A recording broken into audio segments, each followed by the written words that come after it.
Cliftonson, it's your turn to present for the class. Right, no problemo. Oh no, you can't use your notes. Oh, well then it is a problemo. Why is that, Cliftonson the third? Oh, well that's because my brain likes to do this funny thing where it can't pull out relevant information based on the given circumstance I'm in. Like a memory issue? Yes, but it's only a working memory issue, because on the flip side, I could recite an exact conversation I had with a cashier at McDonald's 7 years ago. Oh, Clifton, you just didn't study enough. Did you not just hear what I just said?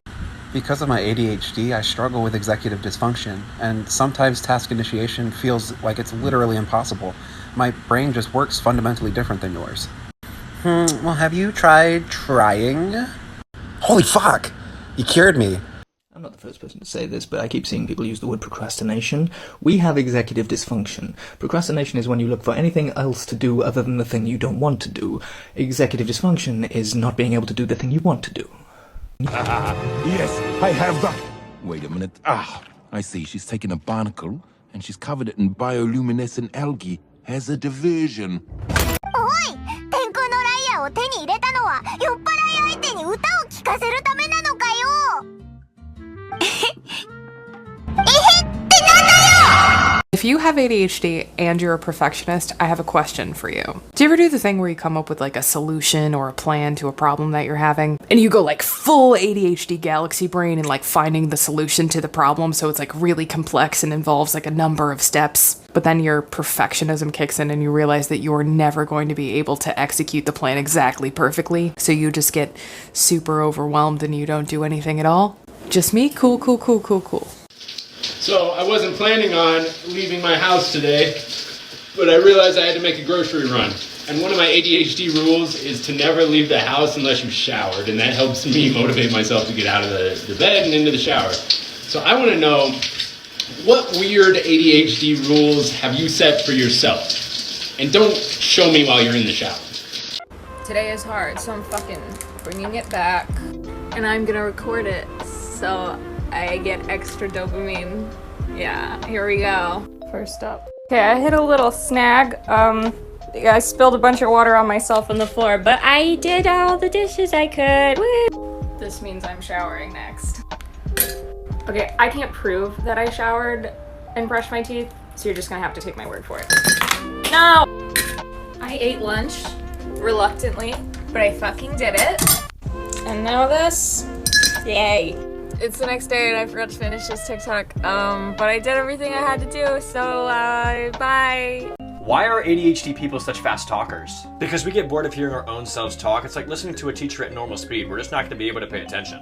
I thought ADHD people had to have things slow down for them in order for them to learn. Actually, it's the exact opposite. Things have to be cranked up to a 1.5 speed or more in order for us to be able to learn. Oh, is that why you guys say school is so boring? Yeah, basically, that's why teachers can't teach us. The cold is up or down? Which one is it? Up or down? Fuck, no, too hot. Why can't I just get up? I have so much to do today. Please, just get up. Why is this texture so nice? It's just so nice. It's so soothing, calming, good texture. Okay, just gotta move this horrible styrofoam. Nope, can't do it. Why did you buy so many fucking sprinkles? When have you made a cake in the last year and a half? Have you ever used them? Why'd you buy so many? Jeez, I need to clean my coffee table. Okay, let's pick this. Is that a fly? How long has this been here?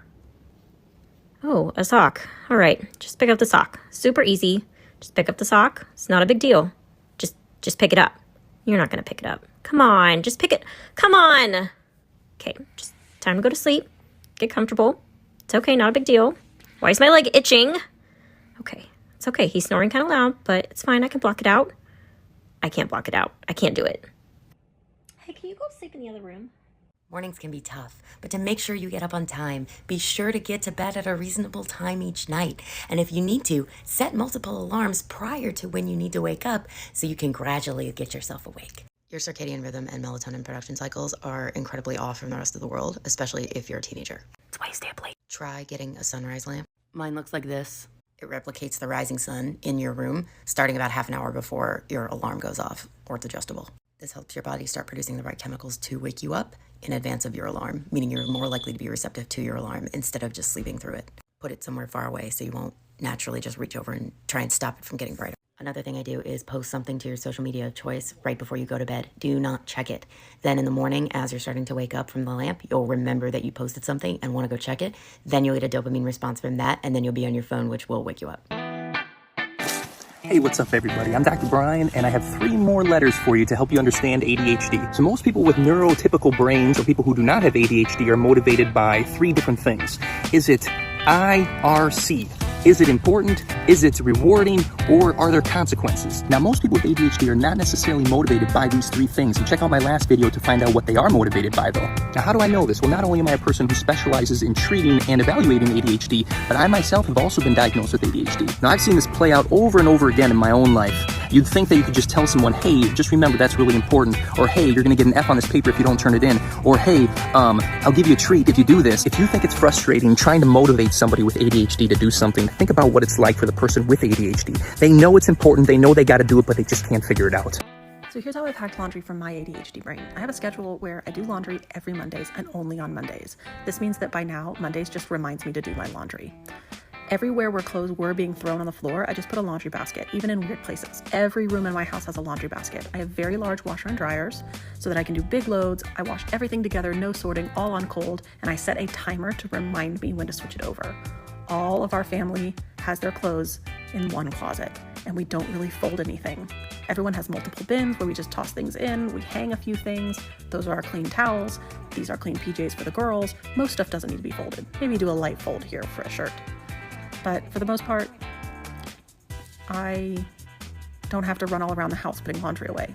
It takes me 8 minutes to put away an entire family's worth of laundry. For the first time in my life, laundry is easy. When I feel sad, nothing helps, so I just eat. So tell me more if you can. I have a hard time regulating my emotions, and I feel like food is the only thing that brings me any kind of joy. Alright, are you able to control how much you eat? I feel like I either eat a little or a lot. So you feel like it's either all or nothing. That's it. And this affects my weight, and it makes me feel awful about myself. Well, individuals with ADHD are more likely to suffer from eating disorders, so we see this type of thing a lot. Can we do anything about it? So yes, we can. It won't be easy. Let's start with repairing your relationship with food. You know that back pain you've had for years and no one can figure out why? It might be your ADHD. Yeah, it turns out over 1/3 of us suffer from widespread centralized pain. Now, much of this is due to the mental and physical agitation that accompanies ADHD. It's actually what's called a somatic, think psychosomatic, expression of the hyperactivity that ADHD people have. It doesn't matter if you're inattentive or not, we all have this, and some of us just internalize it more. Which is where the pain comes in. Yeah, it turns out the hyperactivity is your body's way of trying to release all of that tension. But why the constant tension? Where does this come from? Well, like I mentioned before, a lot of it is anxiety related and is literally psychosomatic. You're manifesting your own pain. Doctors and researchers understood that it couldn't all be psychosomatic because ADHD folks also tend to be clumsy and accident prone.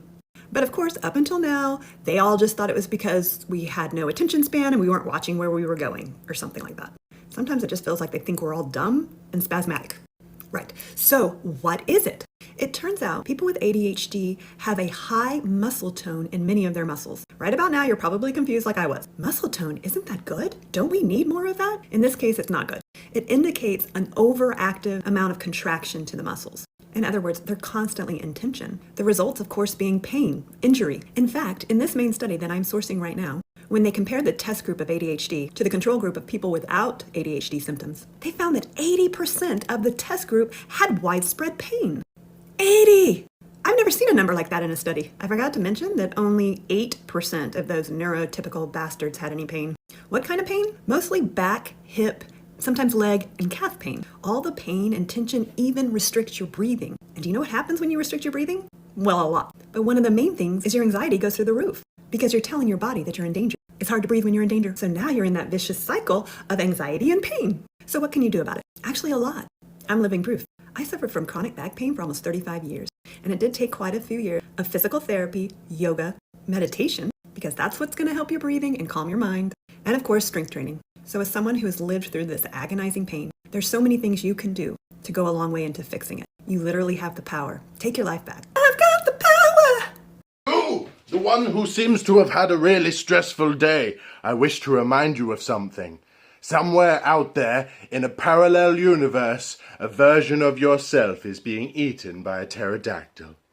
Has anyone ever told you that you are the most amazing human being that I have ever met? Because you are. And don't let anyone tell you differently today. I know that's right. 皆さんどうも、おはにーと